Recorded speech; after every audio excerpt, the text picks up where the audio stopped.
Hey guys, very nice, your boy M.K.S back with another video, part 3 of my dreams for Asian empowerment, economic empowerment, as I say, for empowerment, i.e. female empowerment, and training girls in business and things like that in Asia, and how I dream to see Asia future. And I know I've talked about how I dream for my fellow dyslexics in Asia to maybe even become millionaires or even billionaires by 2030, if not before, as many of them as possible, and raising the profile of Asian entrepreneurs, existing Asian entrepreneurs, as well as helping new ones, encouraging the government to encourage entrepreneurship, endorse entrepreneurship, and things like that, and that sort of thing. So anyway, I hope you look forward to this, and I hope I will do at least a half decent job to entertain people, all being well.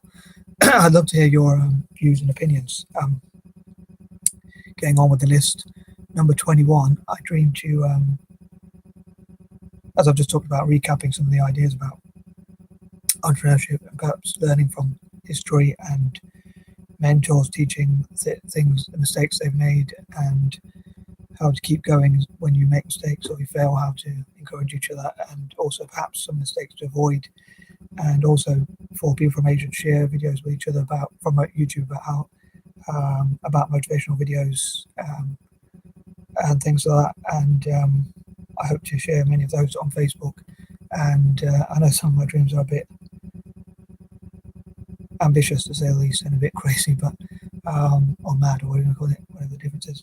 But yeah, so I hope that I will learn from lessons of history, like companies like the East India Company, learning about those, which will be interesting to learn about, and sharing facts and figures about the East India Company and things like that, and the Dutch East Indies Company, but also learning from the mistakes those companies might have made, and also the successes that they had, and yeah, just generally what you can learn from those. And I've heard people like Warren Buffett, Jack Ma, and people like that, and quite a few people say it's best to learn from mistakes rather than read about successes, because I think those things help you to avoid some mistakes, but also, even if you can't avoid a lot of those mistakes, as Mark Zuckerberg said, it's not even worth avoiding mistakes because you're bound to make some, but you can perhaps understand that you're not the only one who makes mistakes, and that all businesses go through hard times. So learning from those sorts of things, and again from historical businesses and things like that. So yeah, basically learning from history, what businesses have done right and wrong in the past. So I hope for people from Asia to learn about that, and also recapping on some of my older ideas. I hope to encourage mentors and training academies and things like that. Moving on, 22.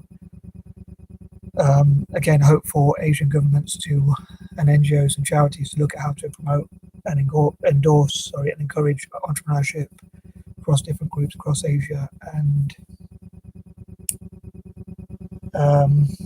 how they can learn from each other and enhance and improve relations, and Asian entrepreneurs and Asians generally supporting each other's entrepreneurs. And as the old saying goes, everyone needs good neighbours. So I think countries like China and India can learn a lot from each other about mistakes they make, or where one might be weaker and the other one stronger in some areas, and vice versa. So they can learn from each other and network, hopefully, and maybe host events across Asia about entrepreneurship, inviting people to come and train people, charities and NGOs, train about entrepreneurship and things like that. 23, I hope to look at all possible ways and new ideas to fundraise, and maybe like encourage people to send direct debits, as I said before, and to find charities that you believe will really make a genuine difference. And in the future, I dream to travel to as many parts of Asia as possible, especially slums and orphanages, and help them as much as I can.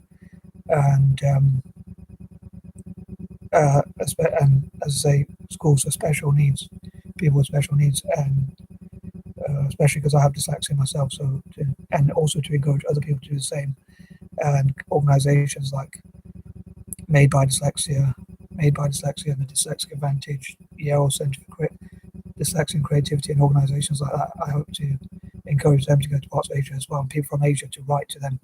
As I say, the parents and teachers to train up children to write letters, and maybe working together they can write some great letters to those people to and I suppose if the children are part of writing it as well and learning then hopefully it will encourage entrepreneurs like Richard Branson and people like that, and charities and NGOs to go and support people across Asia. And I'm sure if they need help, then those people who learn like dyslexics in Asia would return the favour. So it's sort of investing in the future. But I especially hope to support the poorest people, but also raise the profile of some entrepreneurs and to be inspired by their successes. 24, again, hope for Pan-Asian networks to work together. And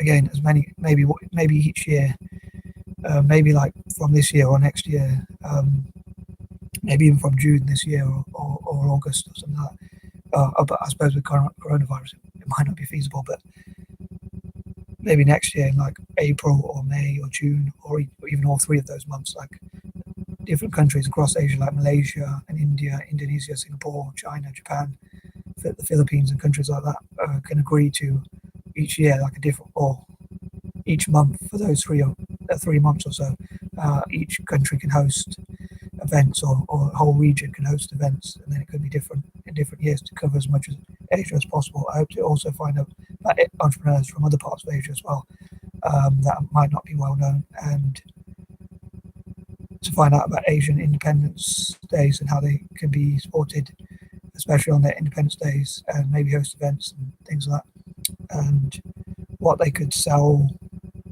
to mark their Independence Day, and that sort of thing. 25, I especially hope, as I say, to support republics in particular, as well as although I hope to support Asia generally, and how they can, again, Asia could host events to bring together all the world's republics, or as many republics as possible, like even the US, Brazil and Argentina and countries like that, and Ireland and countries like that as well.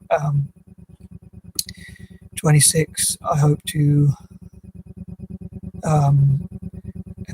help to rebuild areas of Asia which were damaged during wars or things like that, like Iraq, Vietnam and countries like that, and to like rebuild them, like fundraise for buildings. They're like anti-imperial buildings or networking buildings, de-radicalization buildings and things like that can help them to like sort of make up for the war. 27, again, I hope I know I mentioned this before, so I apologize if I'm repeating a lot of these points, but I dream that they will